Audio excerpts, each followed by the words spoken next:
mais le son est bon maintenant. Donc, on va partir pour 1h30 de questions dans le chat que vous pouvez délivrer. On a reçu quelques questions par mail. On va y répondre d'abord. Alors, je vais vous présenter les hommes qui m'entourent ce soir. Donc, il y a d'abord Vincent Marnius, notre bourgmestre d'Arlon. Il y a Kamal Mitri, qui est échevin des travaux et de beaucoup d'autres choses, de la solidarité internationale, du bien-être animal, du commerce équitable. Et ici, ce qui nous intéresse particulièrement, c'est la mobilité et les travaux. Donc, un homme multitâche. Et enfin, Marc Hergé, qui est conseiller communal depuis 2018.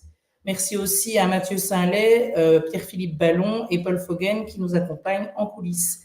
On va commencer par la question qui nous a été posée par Christophe. Donc, je vais relire la question. J'habite rue de Rempart à la hauteur de la montée des Pierrots et que la police a fait dégager les dealers qui sécurisaient leur business et le quartier. J'ironise bien entendu. Nous subissons constamment, au moins 4 ans, des incivilités, du tapage, des menaces, des dégradations, au point que mes enfants tiennent des discours par rapport à ces déscolarisés, comme on les appelle, qui m'étonnent. Heureusement qu'on n'a pas le FN en Wallonie. Un panneau indique une caméra qui n'existe pas, c'est bien dommage. Qu'envisagez-vous pour votre programme ? D'abord, pour encadrer la jeunesse qu'on dit racaille, qui traîne dans les quartiers. Je comprends que les déplacer n'est pas une solution. Et deuxièmement, sécuriser les endroits comme cette montée des Pierrots, la galerie Place Didier ou la rue de la Banque, qui sont des lieux échappent à la police. Si nécessaire, il veut bien nous envoyer des vidéos. Je vais laisser Vincent répondre à cette question. Voilà, merci pour cette question qui est particulièrement importante parce qu'elle est relative à toute la sécurité, évidemment, sur le territoire de notre commune. La sécurité est un élément fondamental si on veut, et c'est notre souhait, bien évidemment, faire en sorte que les gens vivent bien dans notre commune, vivent en toute sécurité, et surtout, on parle ici de lieux qui sont au centre-ville, c'est absolument indispensable d'assumer la sécurité. Qu'est-ce que nous avons fait ces derniers mois? Nous avons d'abord, au niveau de la montée des Pierrots, puisque c'est là que ce citoyen nous écrit, nous avons réuni le conseil de copropriété syndic pour la montée des Pierrots et sur la place Didier depuis maintenant à 2 reprises depuis quelques mois. Et on me disait en tout cas qu'au niveau de la place Didier, ça allait beaucoup mieux. La police, je remercie vraiment Romuald Marchal de s'être investi à fond dans cette tâche-là, a vraiment pris le problème à bras le corps. Et puis, parallèlement à ça, il nous a demandé, et c'est bien légitime, notre population augmente depuis quelques années. Nous avons donc un cadre de policiers qui est de 106 policiers pour l'instant, et nous avons pris la bonne décision, je crois, lors du dernier conseil de police, ça se reflètera également dans le budget, bien évidemment, des communes, de faire passer ce cadre de 106 policiers à 127 policiers. Je crois qu'on doit avoir plus, comme on dit, plus de bleus en ville, plus de policiers en ville, plus de policiers pour aller traquer, évidemment, ces personnes qui dealent de la drogue, parce que la drogue est un phénomène que l'on rencontre malheureusement de plus en plus, que ce soit en Belgique, en Europe et dans nos régions, et Arlon n'est pas épargné. Et donc, nous devons prendre le taureau par les cornes. L'engagement d'une petite vingtaine de policiers sur les années à venir sera, à mon avis, une réponse à cela. Et puis, il y a la motivation également qui doit être celle des policiers et qui est là et qui est bien présente. Et je peux vous assurer qu'on ne faillira pas à cette tâche particulièrement importante qui est la nôtre. Donc, plus de policiers en rue, faire en sorte que ces dealers se sentent, eux, en situation d'insécurité, me semble être une tâche, en tout cas, auquel on ne pourra pas échapper dans les mois et les années qui viennent. Ok, donc c'est une réponse plutôt positive. On est conscient de tous ces problèmes-là. Il y a une augmentation policière prévue et donc c'est en route pour un bon changement. Ça a été voté, donc voilà. Maintenant il faut le mettre en route et il faut surtout trouver des policiers qui viennent à Arlon et qui sont d'accord de s'investir dans notre commune, et avec les atouts que nous avons, notre commissaire divisionnaire est particulièrement optimiste. Voilà. Merci. Alors la deuxième question, ce sera pour Marc. C'est Benoît Puissant qui nous demande: la ville d'Arlon va-t-elle investir dans un outil de communication pour les citoyens afin qu'ils puissent signaler des problèmes divers comme les nids de poules, etc., de Bel-Air, des dépôts sauvages dans certains quartiers, etc. Eh bien oui, je crois que c'est une question très intéressante et qui va satisfaire beaucoup de personnes. Je peux déjà dire que l'investissement est déjà réalisé. Nous avons, donc la ville a acquis un logiciel que l'on appelle Better Street, donc meilleure route. Ce logiciel permettra à chaque citoyen de rentrer une photo avec son GSM du problème rencontré, par exemple des nids de poules, un banc brisé, des dépôts sauvages, etc. Ces photos seront géolocalisées immédiatement et les informations seront transmises à ce moment-là au service des travaux qui les centralisera, qui construira une banque de données et à partir de cette banque de données, ils auront beaucoup plus facile, le travail sera beaucoup plus simple pour répartir le travail, pour donner des priorités, pour suivre le travail et cerise sur le gâteau, même le citoyen pourra être informé du suivi de sa demande. Alors, où en sommes-nous avec ce système? Il est déjà à l'essai au niveau du service des travaux, du service des bâtiments. Ça fonctionne correctement. Naturellement, il faut savoir qu'il faut une formation, etc., etc., et il faut l'équipement, mais nous sommes en bonne voie pour pouvoir, à un certain moment, donc le rendre public, l'introduire au niveau de la ville. Alors, chose importante, je viens de parler de GSM, et quid des personnes qui n'ont pas de GSM, etc. Eh bien, les anciens systèmes resteront en place, on téléphone au service des travaux, le service des travaux, la secrétaire ou bien quelqu'un rentrera la demande dans le système et cette demande sera traitée et suivie très sérieusement. Donc, je crois que c'est une bonne avancée et la ville a été un peu en avance par rapport à la question de M. Benoît. Voilà. Donc aussi une innovation avec une application qui permettrait une communication plus rapide pour les travaux. Exactement. Et une organisation aussi beaucoup plus facile au niveau du service des travaux. Okay. Qui est pour le moment en phase test et qui va bientôt se populariser. C'est ça. Ok, merci. Alors, la question suivante, c'est la RTBF. Donc ça, c'est une question de Fabrice. La RTBF a commencé à évoquer la création à Arlon d'une maison de ressourcement pour les personnes atteintes d'un cancer. Est-ce que la commune confirme cette excellente nouvelle? Et si oui, quand et où? Merci. Oui, effectivement, c'est une question d'ailleurs très importante et c'est une question qui nous touche vu que dans la population, le nombre de cancers augmente malheureusement et pour multiples raisons, mais aussi la prise en charge de ces cancers sont de plus en plus complexes et le retour à domicile est fréquent aussi pour continuer les soins à domicile. C'est pour cela d'où l'idée est venue de Dr Forger qui est à Libramont et qui ont fait déjà un essai d'ouverture de maison de ressourcement pour le suivi des cancers. Alors, il nous a demandé de trouver un local où les gens peuvent venir et discuter avec un assistant social ou bien rencontrer un médecin, rencontrer une infirmière, avoir des adresses de kiné. Mais nous autres, on a accueilli la demande vraiment avec enthousiasme, mais le problème, il voulait que ça soit en dehors du milieu hospitalier, à juste titre, pour couper un peu le lien avec l'ambiance médicale et assurer seulement un lien social. Alors, la ville actuellement qui a regardé et qui continue à voir s'il y a la possibilité d'avoir une maison. On s'est tourné vers la maison des associations pour voir s'il y a des possibilités, mais ça n'arrangeait pas parce qu'il faut laisser du matériel sur place et la maison des associations, il est utilisé pour des associations où il passe et il y a d'autres qui viennent à leur place. D'où la demande est actuellement en attente et nous sommes en contact avec le docteur Forger dès qu'on a la possibilité ou bien dès qu'il y a à ce moment-là, la possibilité éventuellement à Vivalia dans les bâtiments des religieuses, si ça les arrange, parce qu'il est un tout petit peu excentré par rapport à l'hôpital, avec une ouverture vers la rue de Déportés. À premier abord, il a souhaité que ça ne soit pas du tout accolé à l'hôpital. Alors à ce moment-là, certainement, pour nous, ça pourrait être possible. On lui a demandé de rester en contact. Ok. Merci. Donc, si je résume bien, il y a tout qui est OK, mais on est en attente pour savoir où ça aura lieu, quoi. Tout à fait. Voilà. OK. Merci. Alors, en ce qui concerne Vivalia 2025, donc c'est une question qui va être pour Vincent.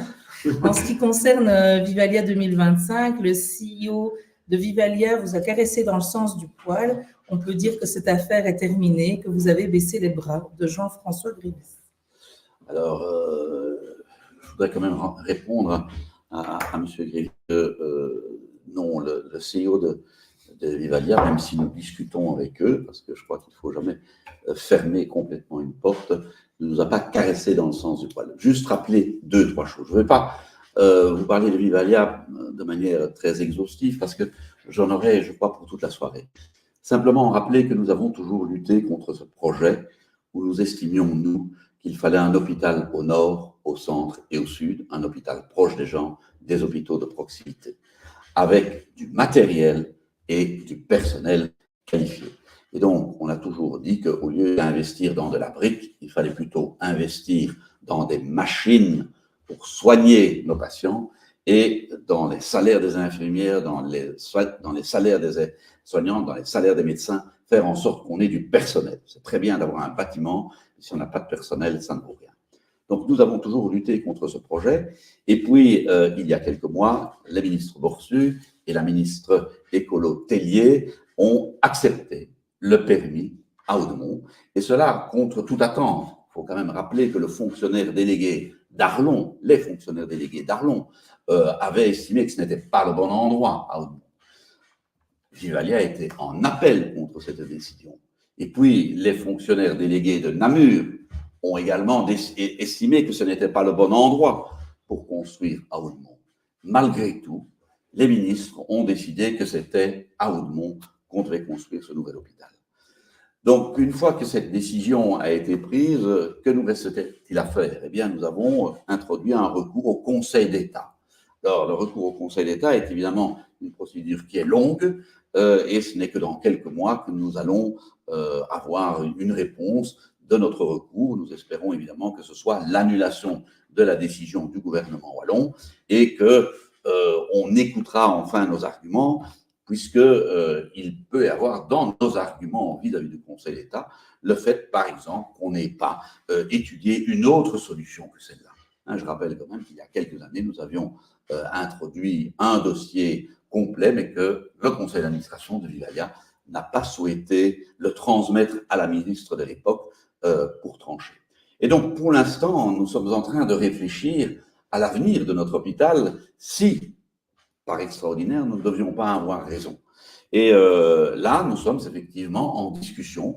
Nous demandons un hôpital chirurgical de jour. Nous demandons également de la revalidation hospitalière et nous demandons également qu'on nous propose une série de choses qui pourraient encore se tenir dans notre hôpital en dehors simplement de consultations médicales.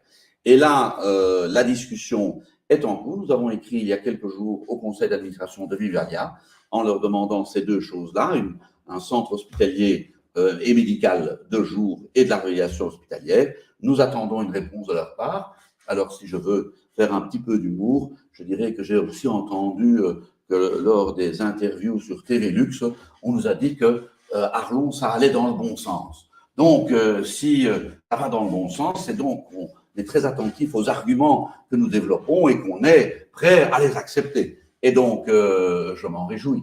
Mais comme nous avons déjà eu beaucoup de surprises dans ce dossier Vivalia, on va d'abord attendre un peu de voir la réponse officielle de Vivalia. J'espère qu'elle sera positive et que nous pourrons à ce moment-là continuer à réfléchir dans ce bon sens. Donc, vous n'avez pas baissé les bras? Absolument pas. Non, dans ce dossier, nous ne baissons pas les bras, mais nous ne sommes pas tout puissants.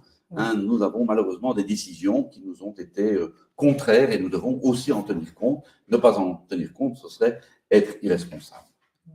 Merci. Alors, une question pour Kamal. Pourquoi n'engagez-vous pas des entreprises avec plus de personnel? Comment est-ce possible d'avoir des travaux qui sont aussi longs, par exemple à Hôtel-Bas et à Guir? C'est une question de Pierre.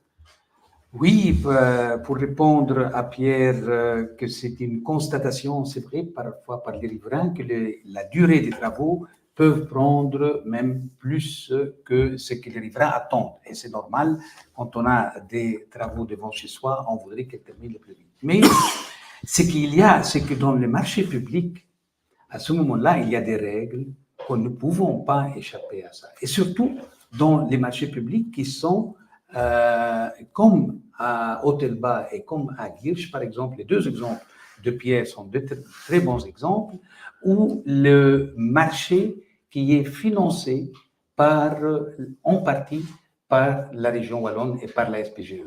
Alors, ça veut dire, à ce moment-là, on est soumis, dès le départ, dès qu'il est attribué, on est soumis à un contrôle régulier. Et c'est pour cela qu'il faut construire le dossier, envoyer le dossier complètement à la région wallonne. S'il y a des remarques, les remarques reviennent à la ville. La ville va examiner de nouveau les remarques, les corriger, les renvoyer à la tutelle, et ce n'est qu'à ce moment-là qu'on peut commencer les travaux. En plus de ça, les travaux lourds, comme à Hôtel-Bas et Girsch, je m'excuse, mais c'est depuis quelques jours. Voilà, Mathieu Salé nous amène de l'eau. Très bien, Mathieu, merci beaucoup. Merci.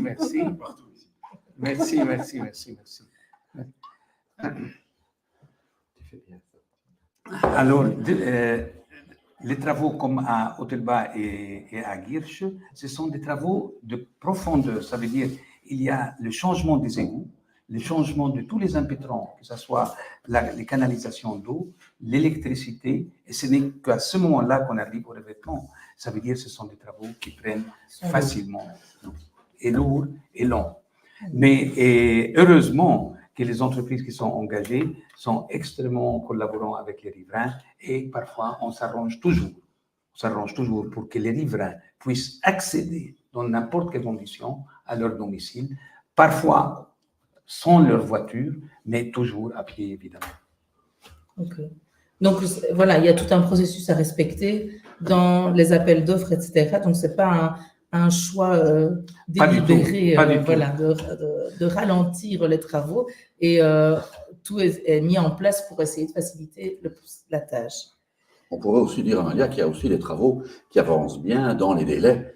Et je sais qu'on en a déjà parlé dans tous les autres lives, c'est quand même la place Léopold, où on a quand même pu inaugurer en temps et en heure. Donc il y a aussi des choses qui vont bien.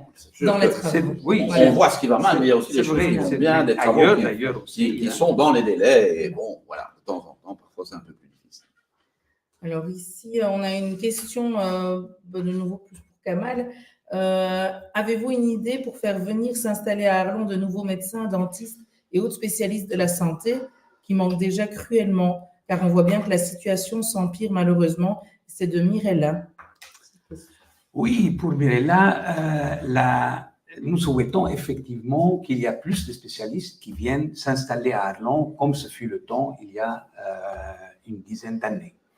Alors, mais actuellement, la situation est générale aussi, où il y a pénurie des spécialistes et même des généralistes se fait sentir lourdement dans tout le pays et même en Europe. Notre province a été, et surtout du côté du Sud, a été touchée plus pour deux raisons. D'abord, l'excentricité par rapport aux autres régions du pays, et puis la proximité aussi avec le Grand-Duché. Et la deuxième cause, et c'est aussi le manque ou la disparition d'un projet médical constructif. Pour un médecin ou un dentiste ou n'importe quel spécialiste ou n'importe quel médecin qui veut s'installer, ce qui lui importe, c'est qu'il voit un environnement qui lui convient, et ça, il existe, puisqu'avant, il était là. À Arlon, ça leur convenait, mais c'est la disparition d'un projet pour un avenir.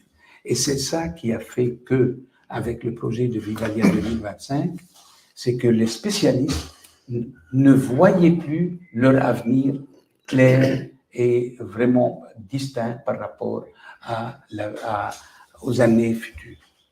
Okay. Donc, c'est aussi un suspens en voyant l'évolution de Vivalia 2025, ça pourrait faire... Et aussi la pénurie globale, oui, ça, tout le monde en a impacté. qui est vraiment liée au numerus clausus. qui est instauré par les autorités, C'est ça. et là qui fait qu'il y a moins de médecins spécialistes et généralistes sur le marché. Ce qui fait que la demande à ce moment-là est nettement plus importante et les endroits éloignés vont souffrir de manque de médecins. C'est pour cela qu'on se tourne souvent vers des pays à l'étranger pour faire appel à des médecins spécialistes qui viennent travailler ici en Belgique. Ok, merci. Alors, Marc, n'hésite pas si tu veux intervenir. Oui, Tu pas de lèves le- souci. je suis un stit, tu lèves le doigt et je t'interromps. Alors, comment est-ce possible de laisser autant de trous énormes sur nos routes pendant aussi longtemps? N'y a-t-il pas de suivi? Les responsables n'utilisent-ils pas les routes par lesquelles on passe? Ça ne les dérange pas. De Michel. Ah, à Michel, je peux lui dire qu'on est conscient, et c'est vrai. Ces derniers temps, d'ailleurs, les appels des citoyens et les appels des riverains, à ce moment-là, là où il y a des nids de poules et des dégâts dans les voiries, sont nombreux. Alors, et cette année, c'est plus que d'habitude, parce que tout le monde a vécu cet hiver qui est très difficile au point de vue conditions climatiques, ça veut dire du gel et puis de la pluie sans arrêt, ce qui a aggravé les dégâts au niveau des voiries. Et il faut dire, on n'était pas, et les services, on n'était pas bras croisés. Sur les 250 kilomètres de voiries que nous avons, les dégâts qui ont été constatés ont été tous enregistrés. Et dès qu'il y avait la possibilité de sortir, parce que pour traiter ces nids de poules ou ces dégâts dans les voiries, il faut qu'il ne pleuve pas. Et tout le monde a réalisé cette année qu'on n'était pas gâté et la pluie ne s'arrêtait pas dans ces derniers mois. Aujourd'hui, c'est le premier jour du soleil, quand vraiment on entre en été, mais avant, les mois d'hiver étaient très difficiles à sortir comme il faut. Et malgré tout, depuis un mois et demi où les conditions se sont améliorées, on a à peu près 5 tonnes de tarmac où on a mis par semaine.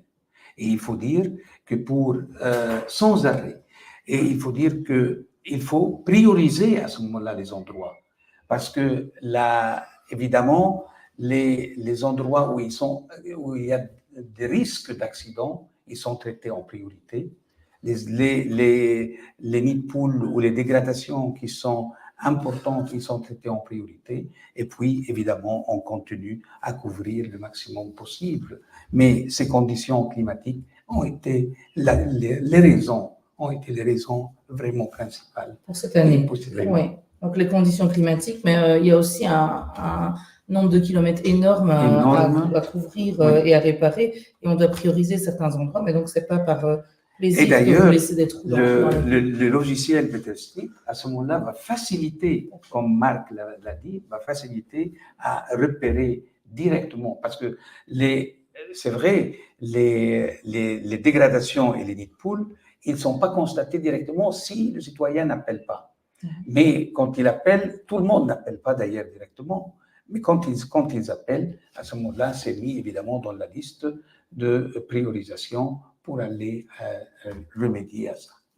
Oui, je voulais rajouter un petit quelque chose, c'est que ce n'est pas une situation particulière à Arlon, et comme les nids de poules sont devenus le centre d'intérêt de pratiquement tous les mandataires communaux d'Arlon, eh bien encore cet après-midi, je me promenais dans la région de Namur et je vois au bord de la route des ouvriers qui réparent aussi une route dans un état vraiment terrible. Alors je parle un peu avec eux, ils ont vécu exactement la même situation et c'était la 3e fois qu'ils réparaient parce qu'ils ont réparé aussi quand il pleuvait, quand il faisait humide et donc le tarmac ne tenait pas. Et alors je me suis aussi renseigné concernant les causes de cette situation un peu anormale cette année-ci.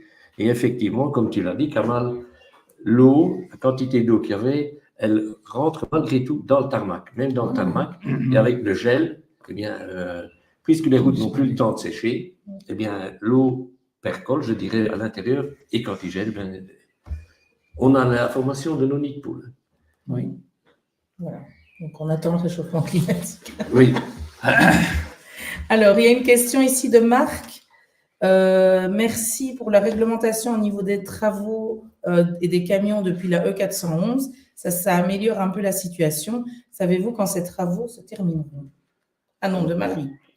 Oui, mais c'est une très bonne question. Évidemment, on a été fortement impacté, on est encore fortement impacté par ce problème sur l'autoroute. Ce sont 6 kilomètres qu'il fallait faire, puisque on est aussi content quand on a investi dans notre région. Mais au début, ça a été une catastrophe. Je suis bien le premier à la reconnaître. Et donc, quand on a vu la catastrophe des premiers jours, où les citoyens m'ont envoyé des photos avec des camions qui étaient dans des fossés, des camions qui passaient par Rudange, par Torniche, enfin bref, ça devenait véritablement catastrophique.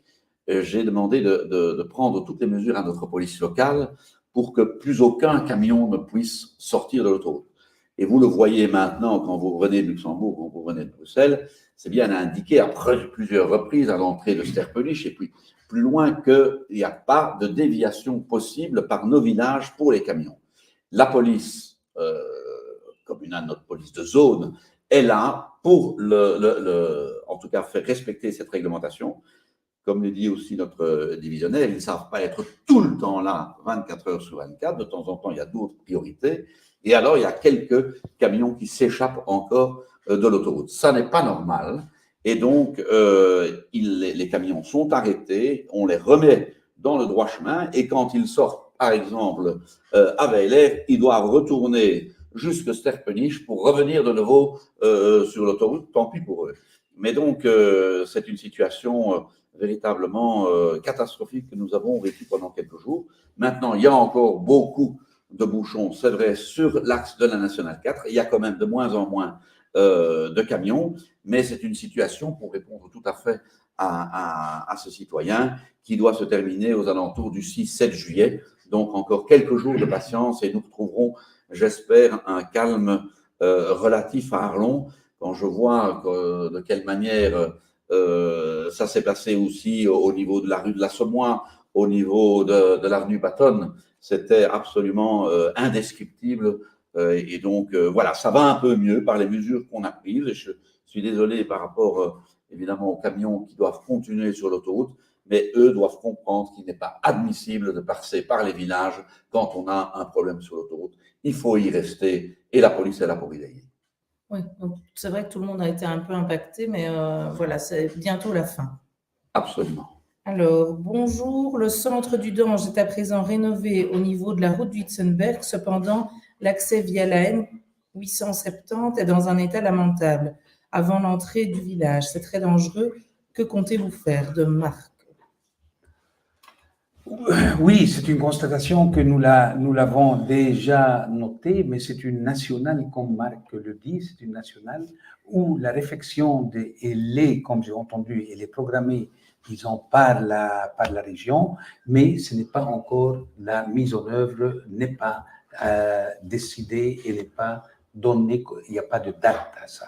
Alors nous, chaque fois qu'il y a un problème comme ça sur les routes nationales, à ce moment-là, Régional. C'est une nationale. C'est une nationale, parce que oui. Ah oui. oui. Sur les routes nationales, on les signale à ce moment-là à la région wallonne, hein, et on collabore évidemment pour montrer les besoins et la nécessité d'intervenir sur ces routes nationales. Évidemment, mais la décision ne nous revient pas. La décision est au niveau du service de mobilité et d'infrastructure de la région wallonne. Donc, on a fait notre part. On a fait notre part, mais évidemment, ce sont nos citoyens aussi, on peut comprendre très bien, mais ce sont nos citoyens qui en pâtissent. Et à ce moment-là, on insiste d'ailleurs qu'on a d'autres endroits, que ce soit, par exemple, la rue de Redange ou la rue de Torniche maintenant, elle va être le carrefour avec la rue de Torniche, il va être en réflexion, mais ce sont des nationales où la région wallonne est maître d'ouvrage. Merci. Ici, il y a une question pour le trottoir rue Bellevue. Était annoncé, mais les travaux semblent à l'arrêt. Que se passe-t-il? Ils sont annoncés, c'est vrai, mais ils ne sont pas à l'arrêt parce qu'ils n'ont pas commencé encore. Ah voilà, donc ils ne sont pas à l'arène. Alors, ils n'ont pas commencé. Ils auraient dû commencer plus tôt. Mais c'est vrai que là, ça a été retardé parce que, comme je l'ai dit précédemment, les marchés publics sont soumis toujours au contrôle de la tutelle. Et le contrôle de la tutelle, aussi un autre élément qui est important, ce sont des tests de la composition du sous-sol pour juger du degré de la pollution du sous-sol. Et à ce moment-là, on doit faire ces tests. Et quand on trouve qu'il y a un certain degré de pollution, ils sont évacués vers des centres spécialisés de traitement. La terre qui est évacuée, elle est transférée et on ne peut pas la garder sur place. Alors, évidemment, c'était étonnant, et d'ailleurs, le sous-sol au niveau du trottoir de la rue Bellevue a montré une importante pollution à un degré où les composants de la pollution, à ce moment-là, ils ont exigé le transfert. Mais c'est quelque chose de très coûteux et c'est quelque chose disons, qui impacte à ce moment-là le budget parce qu'on ne sait pas à l'avance quel est le degré de la pollution. Et là, on devait se préparer, évidemment. Il faut que la question repasse au collège, voir est-ce qu'on continue ce projet ou bien on doit attendre une modification budgétaire plus tard. Alors, le collège a pris la décision de continuer et le projet de la rue Bellevue va commencer au mi-août. Ah, voilà, donc il va commencer, il n'est pas à l'arrêt, il va commencer en mi-août. Donc, c'est beaucoup de procédures qui ralentissent quand même pas mal la mise en pratique. Absolument, et qui sont des procédures coûteuses. Et qui sont alors, et heureusement, ce sont des processus qui sont importants, parce que c'est vrai, il faut ne pas laisser une terre polluée en sous-sol, surtout quand on travaille dessus. Oui. Je voudrais ajouter un petit quelque chose, c'est que cette pollution, que ce soit bien clair, pour répondre à d'autres questions qui n'ont pas été posées ici, mais par les riverains, ce n'est pas, on pourrait dire, de la pollution qui a été amenée, non, qui a été déposée là. Non, c'est simplement le goudron, si on veut, qui, à l'origine de la route, a percolé tout doucement aussi. Et donc, ce n'est pas d'une pollution tout à fait anormale, c'est la dégradation de la route. Okay. Oui, parce que la pollution, on la trouve un peu partout. Et le degré de la pollution, parce que, comme Marc vient de le dire, le goudron laisse ces produits s'infiltrer dans le sous-sol. Et à ce moment-là, on n'utilise plus le goudron d'ailleurs maintenant. Il montre qu'il y a une pollution.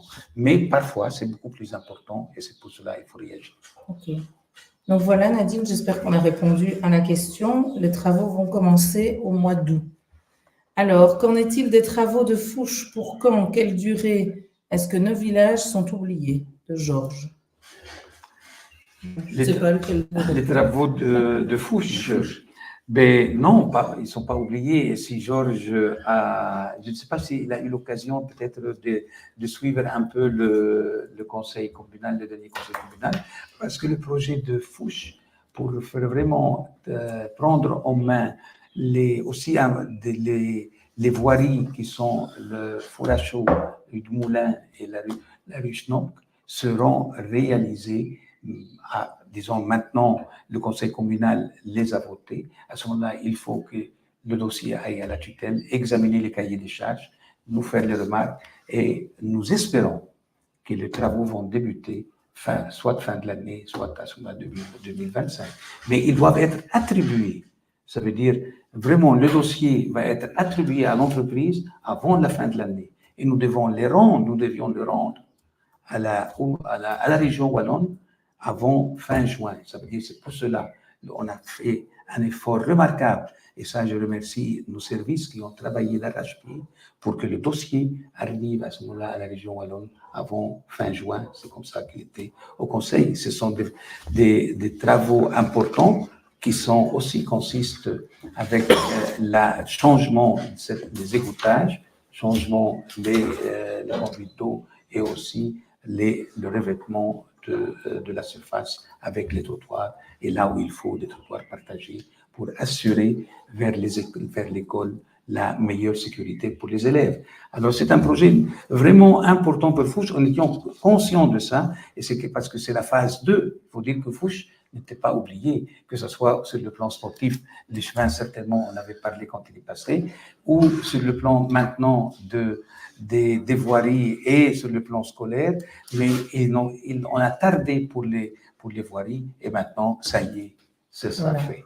Ah ben c'est bien, on merci. pourra encore compléter ceci de manière plus globale, parce que mon citoyen dit, mais oui, mais est-ce que les villages sont oubliés? Alors, de manière globale, notre population se répartit environ 50% en ville et 50% dans les villages. De manière globale, hein, on n'est pas ici à 100 personnes près. Et notre budget, à l'extraordinaire, hein, c'est-à-dire pour tous les travaux que nous faisons, est également réparti environ 50-50. Donc, non, vraiment, notre souci est véritablement de faire en sorte que les villages aient bien évidemment leur part du gâteau. C'est bien normal et c'est tout à fait souhaitable parce que cette répartition géographique et cette répartition citoyenne est fondamentale pour nous. Donc, il y a bien une répartition 50-50 des budgets à l'extraordinaire entre la ville et les villages. Donc, les villages ne sont pas oubliés, c'est Pas du tout, pas du tout. Pas du tout. D'ailleurs, la preuve, voilà, il y a Fouche, il y a Hôtel-Bas, Varniche, il y a Guirche, il y a vraiment, il n'y a que 2 villages qui ont sur tous les villages où les travaux vont être en 2025.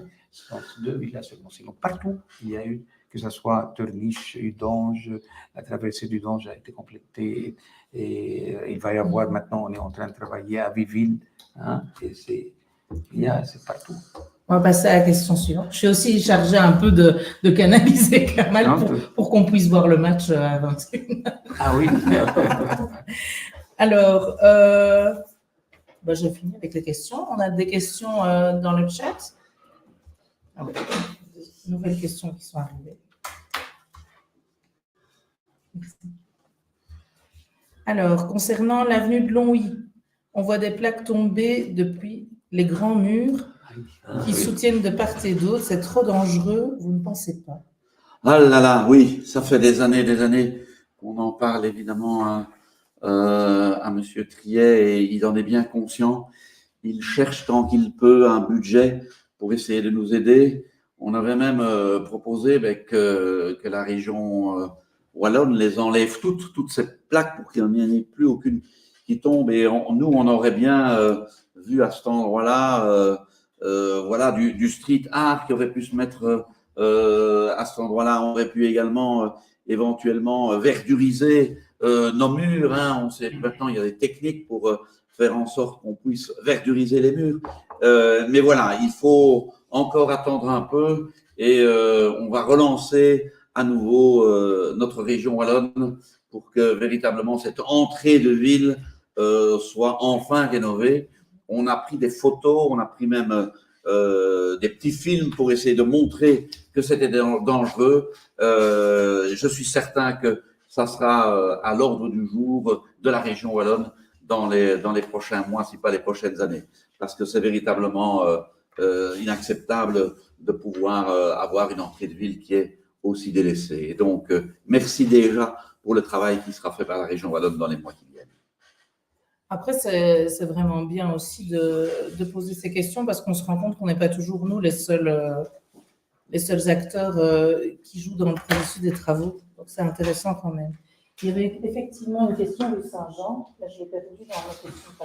Ici, voilà. je l'ai ici. Non, je l'ai ici, voilà. Il y avait une question de Mathéo, donc pour la rue Saint-Jean. Pourquoi ne pas supprimer 3 ou 4 places de parking sur la gauche avant le feu rouge rue Saint-Jean pour créer un tourne à gauche et surtout diminuer de la sorte les files qui se forment depuis la synagogue, voire plus? Effectivement, ça c'est ce que vraiment le collège a décidé déjà de faire, de prendre cette mesure. Et l'attente, en fait, c'était, on ne voulait pas le faire très vite parce qu'à ce moment-là, il y a une suppression des places de stationnement. Et les places de stationnement à supprimer vont être plus que 3, va être 4 ou 5 places. Alors, la décision de faire cette un tourné à gauche, en double fil avant d'arriver au feu à la rue Saint-Jean pour pouvoir tourner à gauche et prendre la rue Porte-Terre et dégager à ce moment-là l'encombrement de fils des voitures qui attendent pour continuer vers le petit ring.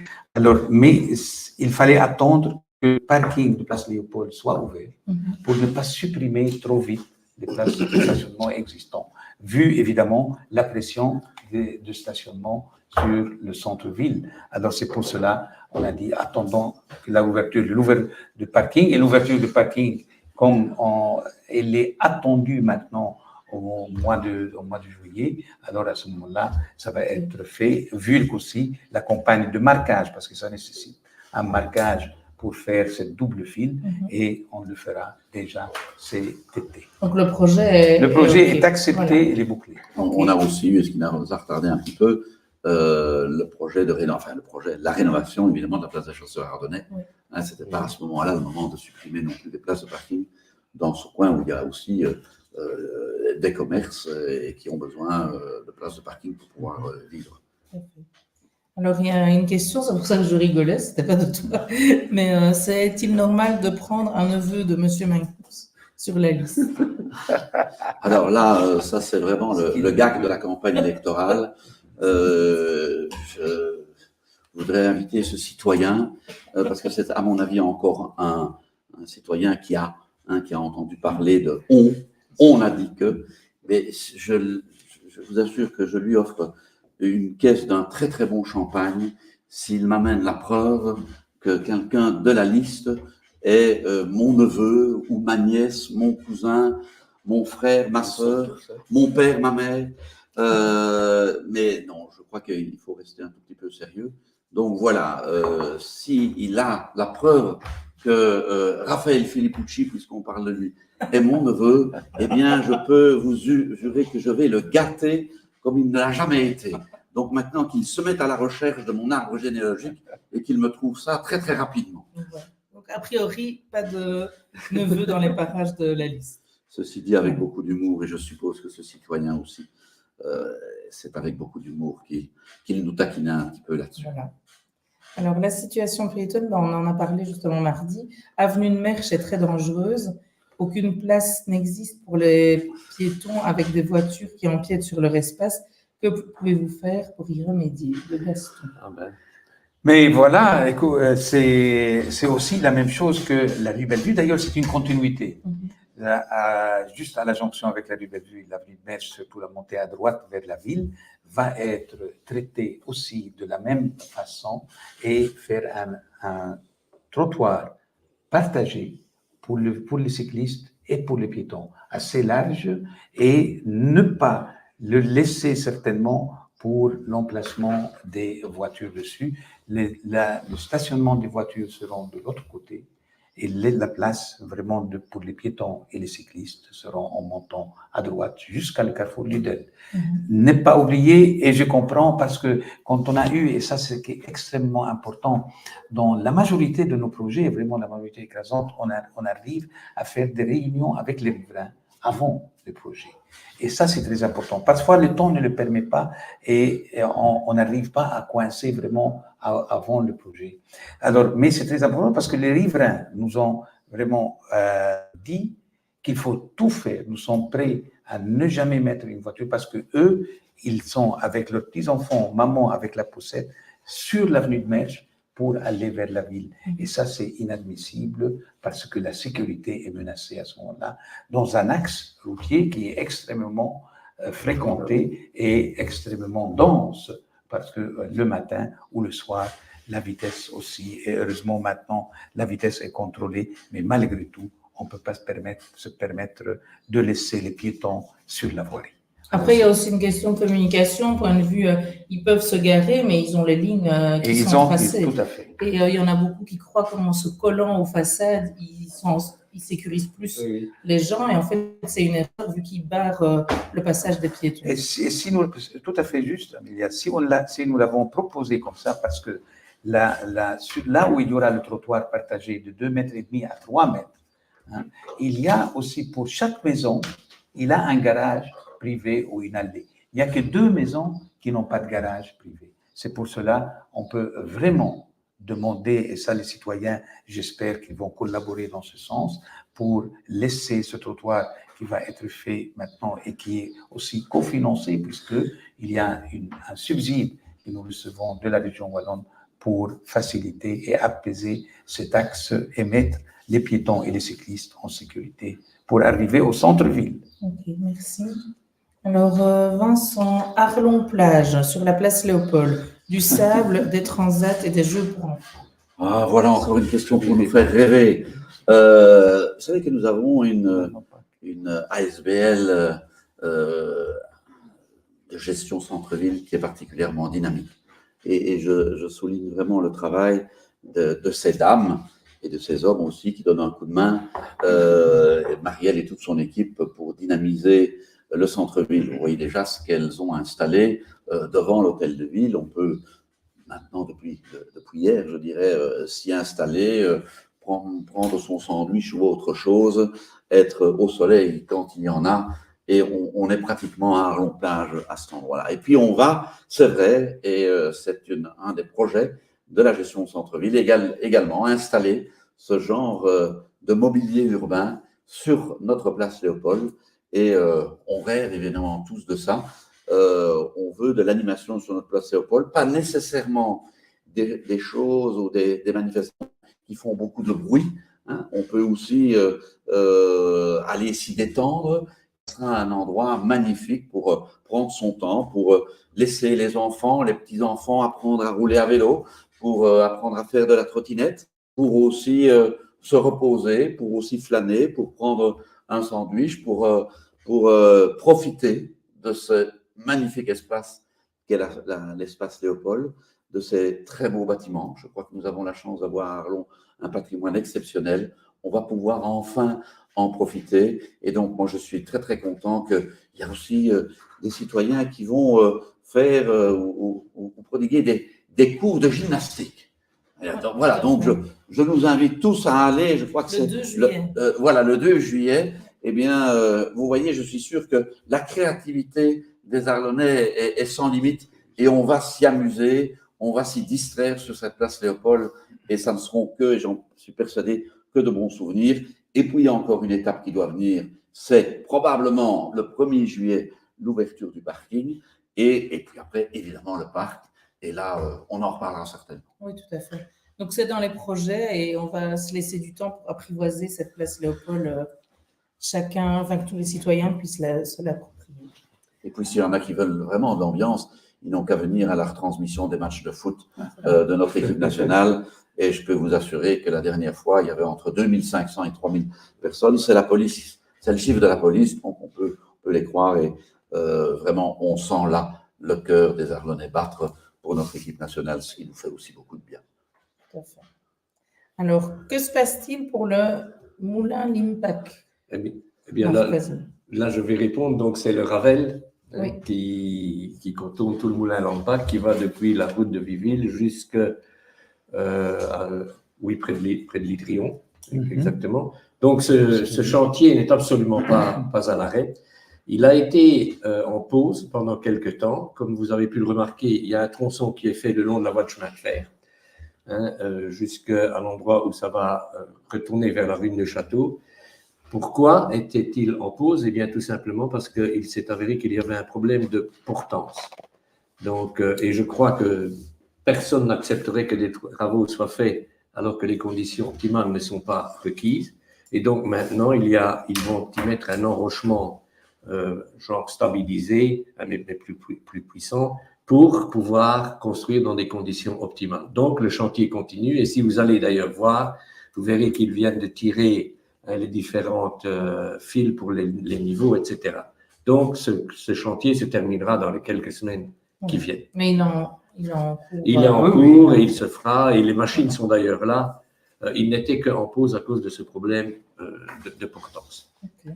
Et j'ajoute que c'est un projet très important justement dans les suites des étapes pour le Ravel, qui est de 14 km vers Arlon.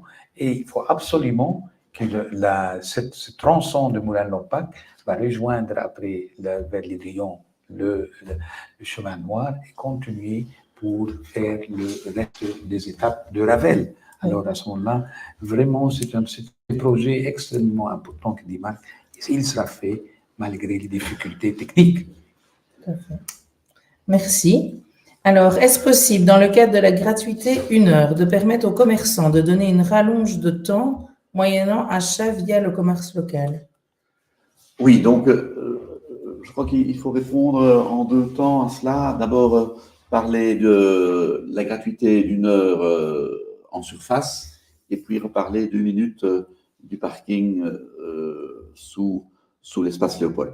Pour la gratuité 1 heure, je rappelle simplement que nous étions à 1/4 d'heure il y a quelques années, nous sommes passés à 1 demi-heure, et puis encore, pour faire plaisir aux commerçants, nous sommes maintenant passés à 1 heure, et je crois que c'est bien comme ça.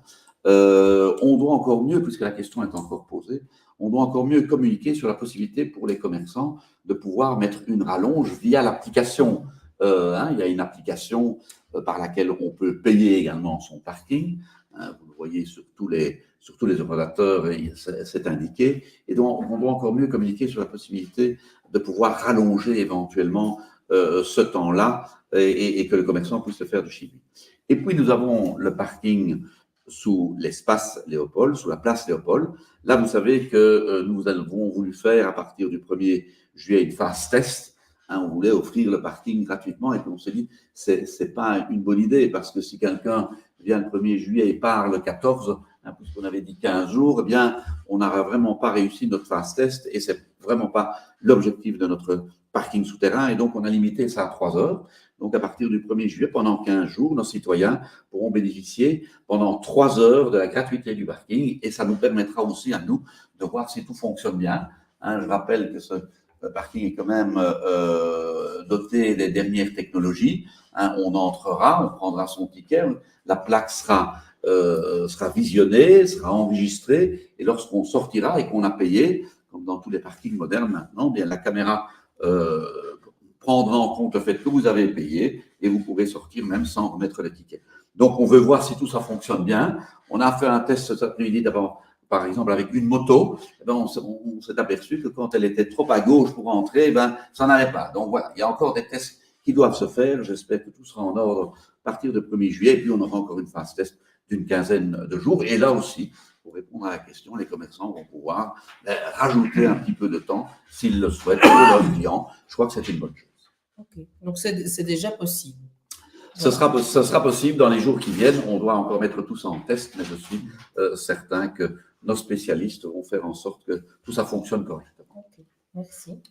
Alors, concernant le système Cambio, merci de demander d'autres véhicules à Arlon. C'est très utile pour ceux qui n'ont pas de voiture. D'abord, Kamal, je ne sais pas si tu peux nous expliquer un peu le système Cambio.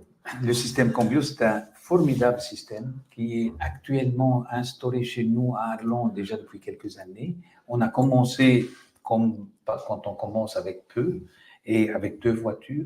Et rapidement, l'engouement pour ce type de mobilité partagée est de plus en plus important que maintenant, on vient, au dernier conseil communal d'ailleurs, accepter de prendre la 8e voiture, mais pour la 8e, on va essayer de trouver une place la plus adaptée. Ça veut dire il y aura 8 voitures sur Arlon et à ce moment-là, la 8e place sera discutée avec la société pour la placer le meilleur endroit dans la ville. Alors, mais c'est un système qui est effectivement, ça permet aux gens qui n'ont pas de voiture, ou même s'ils ont des voitures, ils vont les utiliser moins possible parce qu'il y a dans les centres-villes des problèmes de stationnement et tout ça. À ce moment-là, les voitures Cambio peuvent résoudre ce problème pour un frais nettement moindre qu'avoir une voiture à soi. Parce que le temps d'utilisation de la voiture individuelle est nettement plus faible, et ça a été statistiquement prouvé, que la voiture partagée. C'est pour cela, c'est un des moyens de résoudre le problème de l'encombrement des centres-villes avec les voitures individuelles. Alors, c'est pour cela, et c'est tous les jeunes qui viennent habiter les centres-villes et qui n'ont pas de voiture, et ils ont à ce moment-là l'accès à ces voitures partagées. Le système Cambio est vraiment un système formidable. Donc, le dernier conseil communal, comme Kamal a décidé d'en mettre 2 en plus, une 7e, une 8e. Le tout est toujours de savoir où on les met. C'est pas tellement le fait d'avoir des voitures, on est prêt à augmenter le nombre de manière encore importante, mais où les mettons, hein? Et donc, c'est ça la discussion que nous devons avoir, et nous allons avoir une réunion avec la société Cambio pour voir un peu quelle est leur philosophie. Est-ce que, par exemple, quelqu'un peut prendre une voiture Cambio pour partir 15 jours en vacances? Et alors, pendant 15 jours, la place de parking est occupée par personne. Alors, ça c'est un peu dommage. Donc, on doit voir avec eux si à ce moment-là, si c'est pour une longue durée, est-ce qu'il faut pas mettre, on ne peut pas se permettre de mettre ces voitures-là un petit peu plus loin que le centre du centre-ville. Donc, voilà, il y a toute une réflexion à mener, mais le système Cambio en lui-même est évidemment merveilleux. Voilà. Ben, merci pour ces réponses. Ben, on va pouvoir tout doucement clôturer ce live, appréhender un petit peu la thématique des travaux et de la mobilité. Mais en fin de compte, c'est bien passé. Donc, je ne sais pas s'il y a encore une question ou l'autre, ou on peut clôturer ici. Voilà, ben, donc on clôture ce live. On se retrouvera dans un futur proche avec une autre thématique. Je repars un peu dans mes merci parce que c'est important aussi. Donc, merci à ceux qui ont posé les questions pour dynamiser notre échange. Merci à Vincent, Kamal et Marc pour leurs réponses au top. Et un immense merci à l'équipe derrière, en coulisses, mais indispensable pour le bon déroulement de ces lives. Et vous pouvez venir derrière nous pour faire un petit bye-bye de fin. Voilà. Merci À beaucoup. bientôt. Merci à vous. À très bientôt. Merci. Merci, bonne soirée et ou bon match. Voilà. Voilà. Ah oui. Bon match à tous.